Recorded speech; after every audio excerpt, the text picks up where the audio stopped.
રાષ્ટ્રપિતા મહાત્મા ગાંધી દ્વારા શરૂ કરવામાં આવેલી દાંડી યાત્રાને 12 માર્ચના રોજ 91 વર્ષ પૂર્ણ થઈ રહ્યા છે અને સાથે આઝાદીના 75મા વર્ષની દેશભરમાં ઉજવણી કરવામાં આવી રહી છે। ત્યારે 12 માર્ચના રોજ વડાપ્રધાન નરેન્દ્ર મોદી ફરીથી અમદાવાદના મહેમાન બનશે। અમદાવાદના સાબરમતી આશ્રમ ખાતેથી વડાપ્રધાન નરેન્દ્ર મોદી દાંડી યાત્રાનો પ્રારંભ કરાવશે। આ દાંડી યાત્રા 21 દિવસ સુધી ચાલશે અને નવસારી જિલ્લામાં આવેલા દાંડી ગામ ખાતે યાત્રા પૂર્ણ કરવામાં આવશે। દાંડી યાત્રાના પ્રસ્થાન કાર્યક્રમમાં રક્ષાપ્રધાન રાજનાથસિંહ, કેન્દ્રીય કાપડ પ્રધાન સ્મૃતિ ઈરાની, કેન્દ્રીય સ્વાસ્થ્ય પ્રધાન ડોક્ટર હર્ષવર્ધન સહિતના નેતાઓ હાજર રહેશે। સાથે સાથે કાર્યક્રમમાં મુખ્યપ્રધાન વિજય રૂપાણી, નાયબ મુખ્યપ્રધાન નીતિન પટેલ સહિત ભાજપના ધારાસભ્યો, सांसद सभ्यों और मोटी संख्या में कार्यकरों पण उपस्थित रहेशे। दक्षिण अफ्रीका में रंगभेद की बहुत बड़ी सामाजिक समस्या थी और उसकी वजह से लोगों को बहुत परेशानी हो रही थी। गांधी जी वहाँ सफर सत्याग्रह करके और रंगभेद की समस्या को निपटाने के बाद 1915 में भारत में कायम के लिए आए रहने के लिए। तो उनके मन में था कि जैसे दक्षिण अफ्रीका में काम हुआ वैसे ही देश की आज़ादी के लिए, भारत हिंदुस्तान की आज़ादी के लिए भी मुझे काम करना है। इसलिए उन्होंने साबरमती आश्रम की स्थापना की और कार्यकर्ताओं को तैयार करने का काम हुआ, प्रजा में जागृति लाने का काम हुआ। तो उसके साथ साथ देश के तौर पर विविध सत्याग्रह का भी प्रयोजन हुआ गया, जैसे चंपारण, बोरसद, खेड़ा और भागोली जैसे बहुत ख्यातनाम सत्याग्रह भी हुए। देश भर में उससे एक बहुत बड़ी जागृति भी आई और लोग तैयार होते गए। और सत्याग्रह के लिए जो गांधी जी की 3 देन है, सत्याग्रह, एकादश व्रत और ग्राम स्वराज्य का काम, ग्राम विकास का काम, वो तीनों काम उस समय चलते रहे। 1900 सत्याग्रह होते होते 1930 में गांधी जी को लगा कि अब देश में लोगों की मानसिक और तैयारी हुई है। तो उन्होंने उस समय ब्रिटिश सरकार ने नमक पर बहुत बड़ा भारी कर डाला था और उसकी वजह से उन्होंने 21 गुना ज्यादा कर का विरोध था। तो उसका विरोध करने के लिए कहा कि मैं साबरमती से दांडी के समुद्र के तट पर जाकर नमक का कानून तोड़ूंगा। तो 12 मार्च 1930 में साबरमती से दांडी यात्रा का आयोजन हुआ। उसमें साबरमती आश्रम में रहने वाले 14 प्रांत के लोग कार्यकर्ता उसमें शामिल हुए, जो सत्याग्रह की तालीम लिए हुए यहाँ तैयार हुए थे, जो सत्य, अहिंसा वगैरह जो गांधी जी के सिद्धांत थे उसका पालन करने वाले लोग थे। ऐसे कार्यकर्ताओं को लेकर वो पदयात्रा हुई। तो देश में उस समय कुछ लोगों को ऐसा लगता था कि इससे क्या होने वाला है, ये तो सामान्य भजन वगैरह करते लोग सावधी है, इससे सत्याग्रह के आज़ादी के से क्या होगा।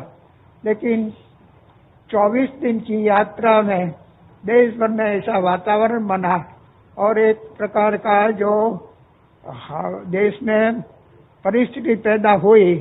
तो देश भर में जागृति बहुत हो गई और करीब करीब 60,000 लोगों को ब्रिटिश सरकार की जेलों में जाना हुआ और देश से बहुत बड़ा परिणाम आया। और जब 5 अप्रैल को गांधी जी दांडी पहुंचे और नमक का कानून, चपटी नमक लेकर तोड़ा, तो कहा कि मैं ब्रिटिश सरकार के नए नींव में लूना डाल रहा हूँ। और इस 1930 के सत्याग्रह से आज़ादी का वातावरण बहुत बड़ा हुआ और हमारे देश में 1947 में आज़ादी हुई। तो उसके नींव में इस दांडी यात्रा का बहुत बड़ा प्रयोजन है। हम वो 14 प्रांत के लोग जो थे वो विविध भाषा, विविध धर्म और बोली वाले लोग थे, और उसमें 2 नेपाल के लोग भी थे। तो पूरे देश का प्रतिनिधित्व 79 जो दांडी यात्री थे वो कर रहे थे। उसका बहुत बड़ा असर देश के हमारे स्वराज के आंदोलन पर हुआ और देश में उससे आज़ादी का एक वातावरण बना। महात्मा गांधीजी दक्षिण आफ्रिकाમાં રંગભેદનો સફર સત્યાગ્રહ કરી અને 1915માં ભારતમાં આવ્યા। એ પછી ચંપારણ, ખેડા, બોરસદ, બારડોલી વગેરે વિવિધ સત્યાગ્રહોમાં સફર સત્યાગ્રહ થયો અને પ્રજાને તૈયાર થઈ એટલે ગાંધીજીએ 1930માં દાંડી યાત્રાનું આયોજન કર્યું, જેમાં આઝાદીની લડતનો એક પરિપક્વ એનું પરિણામ મળે એવી એમની ઈચ્છા હતી।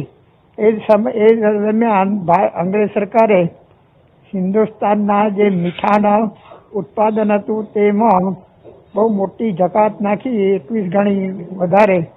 એટલે એ જકાતનો વિરોધ કરવા માટે ગાંધીજીએ દાંડી યાત્રાનો આરંભ કર્યો અને એનું પ્રતીક નમક મીઠું રહ્યું। એ સત્યાગ્રહમાં સામાન્ય રીતે લોકોને એમ જ લાગતું હતું કે આ 24 દિવસ સુધી સાબરમતીથી દાંડી સુધી ગાંધીજી ચાલતા જશે, ભજન કરતા જશે, એનાથી શું થશે? મોતીલાલ નહેરુ જેવા પણ એનાથી એનો વિરોધ કરતા હતા। પણ જ્યારે એ આરંભ થયો અને એક પછી દેશમાં એનું જે વાતાવરણ ઊભું થયું અને એવું મોજુદ આઝાદીની લડતનું આખા દેશમાં ફરી વળ્યું કે 24 દિવસમાં તો જાણે મોટો ખળભળાટ થઈ ગયો અને 1930ની 12મી માર્ચે સાબરમતીથી શરૂ કરેલી આ દાંડી યાત્રા 5મી એપ્રિલે દાંડી પહોંચી અને ત્યાં એમને ચપટી મીઠું ઉપાડી અને નમકનો કાયદો તોડ્યો અને એની સાથે એમને કહ્યું કે બ્રિટિશ સત્તાના પાયામાં લૂણો નંખાયો છે। એટલે આઝાદી આપણને 1947માં મળી એનું એક બહુ મહત્વનું સોપાન એ દાંડી યાત્રા બની અને દેશમાં એનાથી મોટો એવો જુવાળ પેદા થયો કે દાંડી યાત્રા દરમિયાન દેશમાં 60,000 માણસોને જેલોમાં પૂરવામાં આવ્યા। અનેક લોકોએ અનેક પ્રકારના કષ્ટો સહન કર્યા, પણ એનાથી પ્રજામાં બહુ મોટી જાગૃતિ પેદા થઈ અને એક મોટો એનો થયો। આ દાંડી યાત્રામાં સાબરમતી આશ્રમમાં રહેતા અને આશ્રમની તાલીમ પામેલા 78 અને પછી વચ્ચે એક હરિદાસ મજમુદાર જોડાય એટલે 79 આશ્રમવાસીઓ એમાં ભાગ લીધો। એ બધા નિહત્વ હતા।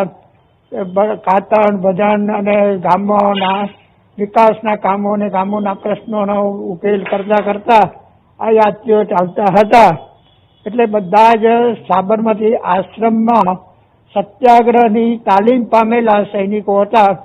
એમાં દેશના 14 પ્રાંતો એ વખતના બહુ મોટા મોટા પ્રાંતો જેમ કે આખો મુંબઈ, મહારાષ્ટ્ર અને સિંધનો પણ થોડો ભાગ એ મુંબઈ ઇલાકો કહેવાતો, મદ્રાસ ઇલાકો, એમાં એટલે દેશના 14 પ્રાંતોના 79 લોકો હતા। એમાં નેપાળના પણ 2 ભાઈઓ આ યાત્રામાં જોડાયા હતા। એટલે આખા દેશનું પ્રતિનિધિત્વ એ યાત્રા કરતું હતું। મુખ્ય સ્મારકની ડાબી બાજુએ 79 સ્વયંસેવકોવાળી ગાંધીજીની ખરા માપની પ્રતિમા સ્થાપિત કરવામાં આવી છે। આ મૂર્તિઓ કાંસામાંથી બનાવવામાં આવી છે। તેમનું નિર્માણ કરવા માટે વિશ્વભરના શિલ્પીઓને ખુલ્લું આમંત્રણ પણ આપવામાં આવ્યું હતું, જે અંતર્ગત Bharat, Australia, Bulgaria, Burma, Japan, Sri Lanka, Tibet, UK અને યુનાઇટેડ સ્ટેટ્સમાંથી 40 શિલ્પકારોની પસંદગી કરવામાં આવી હતી, જે અંતર્ગત દરેક શિલ્પકારો બે શિલ્પો બનાવ્યા હતા. સૌથી પહેલા માટીના શિલ્પો પૂર્ણ થયા, બાદમાં ફાઇબરના બીબા બનાવવામાં આવ્યા હતા અને બાદમાં જયપુરના સ્ટુડિયોમાં સિલિકોન અને કાંસાની મિશ્ર ધાતુમાં ઢાળવામાં આવ્યા હતા. અમદાવાદના સાબરમતી આશ્રમમાં ડેવલપમેન્ટ પીએમ મોદીનો ડ્રીમ પ્રોજેક્ટ છે, જેને લઈને 12 માર્ચના રોજ વડાપ્રધાન નરેન્દ્ર મોદી ડેવલપમેન્ટ માટે લીલી ઝંડી પણ આપી શકે છે. અંગ્રેજો દ્વારા લગાવવામાં આવેલા મીઠા પર કરને નાબૂદ કરવા માટે રાષ્ટ્રપિતા મહાત્મા ગાંધીએ દાંડી યાત્રા કરી હતી, જેને 12 માર્ચે 91 વર્ષ પૂર્ણ થઈ રહ્યા છે. ત્યારે હાલો જોઈએ આ શું છે દાંડી યાત્રાની પૂર્ણ કથા. અતુલ પટોડિયા, ETV ભારત, અમદાવાદ. સતત 24 કલાક સમાચાર જોવા માટે ડાઉનલોડ કરો ETV ભારત એપ.